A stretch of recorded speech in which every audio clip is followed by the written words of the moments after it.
नमस्कार दोस्तों, आप सभी का स्वागत है एक बार फिर से आपके और हमारे YouTube चैनल विजू बाबा इन्फोटेक पर। किसान भाइयों, आज का ये वीडियो प्याज वाले किसानों के लिए बहुत ही महत्वपूर्ण रहने वाला है, क्योंकि दोस्तों आज पहली बार हमारे इस चैनल पर लाइव सेशन में जुड़ने वाले हैं महाराष्ट्र ओनियन एसोसिएशन के अध्यक्ष भारत दिगोले सर।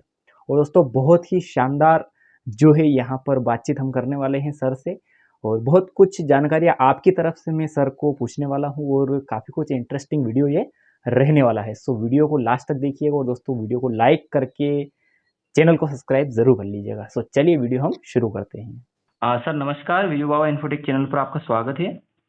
यहाँ पर पहला सवाल हमारा ये रहेगा आपसे कि बांग्लादेश निर्यात जो यहाँ पर अभी शुरू हुआ है प्याज को लेकर, हम यहाँ पर बात करेंगे विशेषकर देसी प्याज को लेके। तो सर ये कब से चला है और कब तक चलेगा, और सर कितनी मात्रा में अभी प्याज निर्यात यहाँ पर हो रहा है? बिल्कुल अच्छा सवाल है। बांग्लादेश निर्यात ऐसे नहीं कह सकते हम। सबसे पहले बात यह है कि 1 जनवरी 2021 से जी 31 दिसंबर 2020 में एक्सपोर्ट जो बैन था उस टाइम 2020 में, तो जब वो एक्सपोर्ट बैन हटा दिया, एक्सपोर्ट जो है शुरू कर दिया, तब से जिन जिन देश में प्याज एक्सपोर्ट हो रहा है उसमें कोई दिक्कत नहीं है आज तक। जी तो 1 जनवरी 2021 से प्याज की निर्यात शुरू है अपने देश से, इंडिया से। जी लेकिन बीच में 3-3.5 महीने पहले बांग्लादेश ने वहां इंपोर्ट बैन करके रखा था। जी जी सर। तो अपने गवर्नमेंट की तरफ से तो एक्सपोर्ट का बैन नहीं था, लेकिन वहां इंपोर्ट बैन था, आयात बंद करके रखी थी। तो अपना प्याज तो नहीं जा रहा था। अभी 2-3 जुलाई को इस 2022 में जो बांग्लादेश की बॉर्डर है वो शुरू करने का जो कुछ उन्होंने निर्णय किया था वो बांग्लादेश ने, तो उस हिसाब से बांग्लादेश में प्याज एक्सपोर्ट हो रहा है अभी अपने इंडिया से। हाँ सर, मतलब आपका कहने का मतलब सर वर्तमान समय में यहाँ से हम प्याज वहाँ पर पहुँचा रहे हैं। लेकिन बीच में अभी जो ईद के कारण जो छुट्टियां होती है, और हर साल ईद के कारण बॉर्डर भी बंद होती है, तो उस कारण बॉर्डर बंद है। लेकिन अभी 13 जुलाई से बुधवार को फिर से ये सामान्य तौर पे शुरू हो जाएगी बांग्लादेश की भी एक्सपोर्ट। जी सर। तो सर ये हमारे सभी प्याज किसानों के लिए तो एक अच्छी खबर है और बड़ी खबर है, क्योंकि बांग्लादेश जो बॉर्डर चल रहा है तो रेट थोड़े से अच्छे मिलने के चांसेस लगते हैं। आपका क्या कहना है इस पे? नहीं, ऐसा नहीं है कि बांग्लादेश में एक्सपोर्ट हो तो ही रेट अच्छे रहेंगे। रेट और भी अच्छे हो सकते थे, होने वाले दिन भी आ सकते हैं। लेकिन इसमें जो गवर्नमेंट की जो पॉलिसी है, सेंट्रल गवर्नमेंट, और जिस जिस स्टेट में प्याज बनती है ना क्या, तो वो स्टेट वाले, वो जो स्टेट के गवर्नमेंट है, जो कोई किसी पार्टी का हम बात नहीं करेंगे, किसकी भी होने दो, लेकिन वो प्याज की जो कुछ नीति नहीं है, अच्छी तरह प्याज की कुछ पॉलिसी नहीं है, नहीं क्या, इसके कारण जो रेट में जो गिरावट आती है ना हर बार, वो सबसे बड़ा कारण है। अभी बांग्लादेश में जो पूरा एक्सपोर्ट होता है अपना, एक तो सबसे बड़ा जो ग्राहक है इंडियन प्याज का, नहीं क्या, तो अपना खुद का देश ही है। अपने देश में सबसे ज्यादा प्याज हर साल लगता है, क्योंकि बहुत ज्यादा पॉपुलेशन है हमारे, नहीं क्या। लेकिन जितना भी प्याज एक्सपोर्ट होता है अपने देश से हर साल, तकरीबन ऐसा है कि पूरा जो प्याज इंडिया में होती है पैदावार, उसमें से साधारण 15 से 18% तक, 20% तक प्याज एक्सपोर्ट होता है। आज के तारीख में जब जब हर साल हुई है तो उतना होता है प्याज एक्सपोर्ट। लेकिन और भी जो बांग्लादेश में जो आपका जो सवाल था कि बांग्लादेश में अगर एक्सपोर्ट होता है तो दाम में कुछ वृद्धि हो सकती है क्या, नहीं हो सकती। लेकिन मेरा इससे आगे जाके एक कहना है कि आज के तारीख में बांग्लादेश और बाकी के जो देश है, जैसे मलेशिया, दुबई, कतार, ओमान, नहीं क्या, gulf country, Singapore, Indonesia, Vietnam, Philippines, नहीं क्या, तो अलग अलग देश में प्याज जा रहा है। लेकिन उसकी जो स्पीड है बहुत कम है, और बहुत कम मात्रा में वो एक्सपोर्ट हो रहा है। अगर गवर्नमेंट उसमें कुछ अच्छा करेंगे, नहीं क्या, क्योंकि अपना जो देश है ना, अपना देश अगर ज्यादा से ज्यादा फॉरेन करेंसी अपने देश में आने का जो जितना एक्सपोर्ट बढ़ेगा, खाली मैं प्याज की नहीं बात कर रहा हूँ, हर चीज का जो खेती में जो बनता है, कोई भी अगर फसल हो, एक्सपोर्ट ज्यादा होगा तो देश के पास पैसा ज्यादा आएगा, गवर्नमेंट के पास, नहीं क्या। जी सर। तो तो सर हम सीधे तौर पे ये मान सकते हैं कि एक्सपोर्ट चल तो रहा है, लेकिन एक सीमित मात्रा में एक्सपोर्ट यहाँ से बिल्कुल हो सही, रहा है। बिल्कुल सही, आपने आपने सही पहचाना। जी अगर 1 जनवरी 2021 से कोई भी डिस्टर्बनेस नहीं है, खाली वो बांग्लादेश का 3 साढ़े 3 महीने का अगर छोड़ेंगे, नहीं क्या, जी तो अपने देश से पूरे दुनिया में जहाँ जहाँ एक्सपोर्ट, अगर एक्सपोर्टर लोगों को कहाँ उनको अच्छा कस्टमर मिलते हैं वो तो उनका पर्सनली मामला है। जी लेकिन जी जहाँ एक्सपोर्ट शुरू पूरे दुनिया में जहाँ जहाँ एक्सपोर्ट प्याज हो रही है, वह अगर और ज्यादा मात्रा में होती, और ज्यादा संख्या में होती प्याज एक्सपोर्ट, तो दाम किसानों को अच्छे मिलते।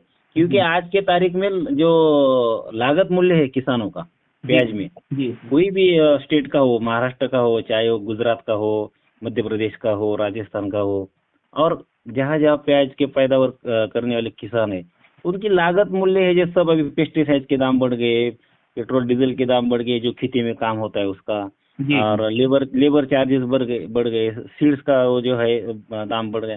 ये सब जो लागत मूल्य है वो बहुत बढ़ने के कारण अभी 20-22 रुपए तो पर किलो का खर्चा है किसानों का प्याज के लिए। जी जी, बराबर सर, बराबर। हाँ, और कोई ऐसा एक आधा 8-15 दिन का अगर छोड़े, तो हर साल भर में ही प्याज के दाम है वो लागत मूल्य से कम मिल रहे किसानों को। जी सर, ये तो सत्यता है। हम्म। तो इसमें खाली ऐसा नहीं सोचना चाहिए कि ग्राहकों को प्याज सस्ती मिले। जी किसानों की मांग ये है कि ग्राहकों को हम इतना भी महंगा नहीं देने सकते कि वो झेल ना पाए। जी हमें तो 200 रुपये 400 रुपये किलो का दाम नहीं मांग रहे हम, जी और वो जी हम सोचते भी नहीं। लेकिन अगर लागत मूल्य 20-22 रुपए है, तो प्याज की जो मिनिमम दाम है, साल भर के किसी भी दिन अगर प्याज वाला किसान अपना प्याज मंडियों में लेके जाते हैं, तो मिनिमम उनको 30 रुपए प्याज के दाम मिनिमम मिलने चाहिए। उसके आगे अगर 35 हो, 40 रुपए हो, तो कोई फर्क नहीं पड़ता। क्योंकि आज के तारीख में अगर कुछ आपको एक छोटी सी चीज भी लेनी हो, तो 20-25, अभी बिस्लरी का जो पानी है ना, वो भी 20-25 रुपए में मिल जाता है 1 लीटर। जी जी हम्म। सर, यहाँ पर हमने बात करी एक्सपोर्ट को लेके। अब हम बात करते हैं कि जो नेफेड जो यहाँ पर तैयारियां करती है, हर बार गवर्नमेंट जो प्याज की खरीदी करती है, उसकी क्या पोजीशन है? अभी महाराष्ट्र की बात करें, हम राजस्थान की बात करें या एमपी की बात करें? नहीं, नाफेड को इस साल पूरे इंडिया में से पूरे देश में 2.5 लाख मीट्रिक टन प्याज खरीदी करने का उनका टारगेट है। जी उसमें से उन्होंने कितना हो गया वो तो अभी आंकड़ा आ जाएगा, क्योंकि अभी अगले कुछ दिनों में वो तो नाफेड की जो खरीदी है वो अभी बंद हो जाएगी। जी मेरे ख्याल से 11 अप्रैल 2022 से वो खरीदी शुरू हो गई। जी इस साल नाफेड ने बहुत लूट कर रखी है किसानों की।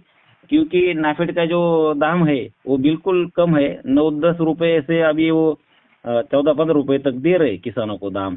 जी लेकिन वो दाम के लिए हम क्यों, हमारी नाराजगी है, क्योंकि वो दाम जिस प्याज को वो देते हैं वो सुपर क्वालिटी का, A1 क्वालिटी का प्याज किसानों से खरीदते हैं। जी जी और एक तरफ वो इतना सुपर प्याज खरीदते हैं, कम दाम में खरीदते हैं, आगे 2-2.5 महीने के बाद अगर प्याज में कुछ दाम की वृद्धि होने की कुछ चांसेस जब बनते हैं, नहीं क्या, जी किसानों को स्टॉक वाले प्याज को, जी तो यही प्याज वो मार्केट में लेके आते हैं।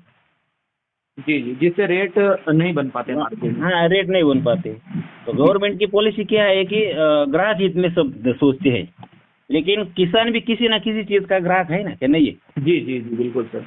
किसान के घर में और किसान की जेब में जो पैसा आता है, तो उनसे वो बहुत कुछ ऐसा परचेसिंग, उतनी जो खरीदी वो उनसे करता है उस पैसों से, तो उसमें मार्केट में रिसाइकल होता है ये जो है ना पैसा सब, नहीं क्या? जी तो उससे क्या हो जाता है, उससे बाकी का मार्केट में एक अच्छा उसमें ग्रोथ होता है।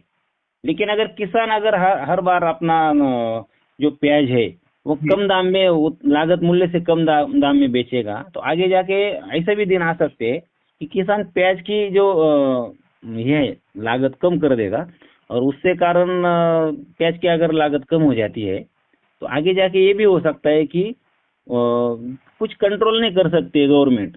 क्योंकि जी बाहर के देश से इतनी बड़ी पॉपुलेशन वाले देश को अगर प्याज की इंपोर्ट करनी है, तो 50-60 रुपए तो पर केजी का उनको यहाँ इंडिया में पड़ेगा वो प्याज। जी और पूरे वर्ल्ड में ये इंडियन प्याज जो है, उसकी जो क्वालिटी है और उसकी जो टेस्ट है प्याज की, जी तो उसका तो कोई बराबरी नहीं कर सकता।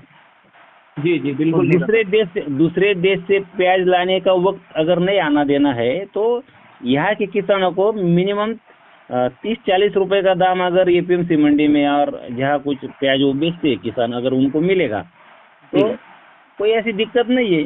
ऐसा तो नहीं है कि 24 घंटे में हर सेकंड को प्याज खाने की वो वक्त आता है, किसी को जरूरत पड़ती है तो जिनको जितनी जरूरत है उतना वो लेंगे। लेकिन 30-35 रुपए तो प्याज के दाम होने चाहिए। और ये खाली मांग नहीं है, ये हमारी डिमांड नहीं है, तो इसके लिए प्रैक्टिकली हो भी सकता है, लेकिन गवर्नमेंट ने इसके लिए कुछ करना पड़ेगा, सोचना पड़ेगा। जी सर। और सर एक क्वेश्चन और हमारा ये था कि जैसा कि आगामी समय में, जैसा कि ये अगस्त और सितंबर में प्याज के क्या अनुमानित रेट हम अभी से जान सकते हैं, जिस हिसाब से वर्तमान समय में जो मार्केट में मिल रहा है?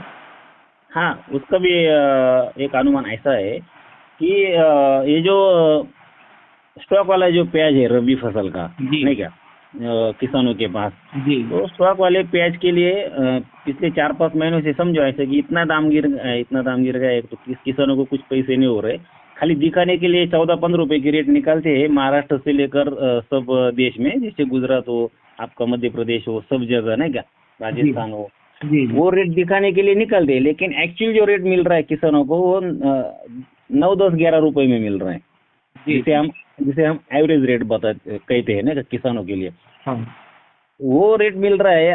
आगे जाके क्या होने वाला है कि सबसे जो बीच में जो होता है कि साउथ इंडिया का जो प्याज आता है, जैसे कर्नाटक, आंध्र का, जी सर, वो खरीफ वाला प्याज, नहीं क्या, हाँ, खरीफ सीजन का जो खरीफ सीजन अर्ली खरीफ बोलते हैं उसको, अर्ली खरीफ सीजन का जो कर्नाटक, आंध्र का वो जो प्याज अभी मार्केट में आता है हर साल, तो लगातार बहुत सालों से उनका भी नुकसान होने के कारण इस साल उनकी भी बुआई इतनी ज्यादा नहीं है, लागत इतनी ज्यादा नहीं है वो प्याज की। जी सर। और वह ऐसा भी नहीं कि हर जिले में प्याज बनती है, नहीं क्या। जी जी। हाँ, तो कुल मिला के वो जो है अपने खरीफ वाली प्याज वो साउथ की, तो इतना कुछ इफेक्ट नहीं करेगी। तो स्टॉक वाला जो प्याज है, तो उस प्याज के लिए दाम में थोड़ी वृद्धि होने के आसार है, लेकिन गवर्नमेंट ने कुछ ऐसा अड़ंगा नहीं डालना चाहिए, नहीं तो प्याज के दाम बढ़ेंगे। लेकिन उसके लिए किसानों को भी कुछ ऐसा शेड्यूल बनाना पड़ेगा, एक ये प्याज बेचने का। जी। हर एपीएमसी मंडी में अगर थोड़ा अच्छा माल, अच्छा प्याज है ना क्या, उसका अगर अच्छा ये करके हर जगह कम से कम अगर एरोल रखेंगे, नहीं क्या, आवक कम करेंगे जी, तो एक उसमें बन सकता है मार्केट में कुछ ऐसा। हम ये नहीं कहते कि बहुत ज्यादा रेट बढ़ेंगे, लेकिन आज के तारीख में जो मिल रहे है उससे अगर 8-10 रुपए की भी बढ़ोतरी हो सकती है दाम में। जी सर। हाँ, अगर इतना भी अगर किसानों को मिलता है तो ये बहुत ही बड़ी बात हो जाएगी इस साल, क्योंकि इस साल बहुत ज़्यादा स्टॉक भी है, एमपी में भी काफ़ी प्याज रखा है अभी भी। तो महाराष्ट्र की तो खैर आप जानते ही हैं वहाँ की सिचुएशन। तो सर ये कुछ सामान्य से क्वेश्चन थे जो हमने चर्चा की है प्याज रिपोर्ट को लेके। हम मान सकते हैं कि साप्ताहिक समीक्षा हमने की है और आपका सहयोग मिला है, इसके लिए मैं सभी किसानों की ओर से आपको थैंक यू बोलना चाहूँगा। आपका भी धन्यवाद, आपने ये सवाल पूछे। और आगे जाके भी अगर कुछ सवाल होते हैं नहीं क्या, जो जिसके जानकारी से किसानों को अगर फायदा होता है, तो आप जरूर उसके बारे में हमसे संपर्क कर सकते हैं। जी सर, बिल्कुल। हम अगली बार फिर लाइव सेशन में आपको जोड़ने की पूरी कोशिश रखते हैं और आपका मार्गदर्शन और जो है सहयोग बना रहेगा चैनल के प्रति। बिल्कुल बिल्कुल। तो सर बिल्कुल आपका बहुत बहुत धन्यवाद। वीडियो में जो जानकारी दी गई है उम्मीद करता हूँ कि आपको पसंद आई होगी। और जाते जाते एक बात मैं आपको यहाँ पर कहना चाहूँगा कि जीवन में काम ऐसा करो कि नाम हो जाए, और नाम ऐसा करो कि सुनते ही काम हो जाए। दो काम में से एक काम अपने को करना है। सो चलिए फिर मिलते हैं अगले वीडियो में। जय हिंद, जय भारत।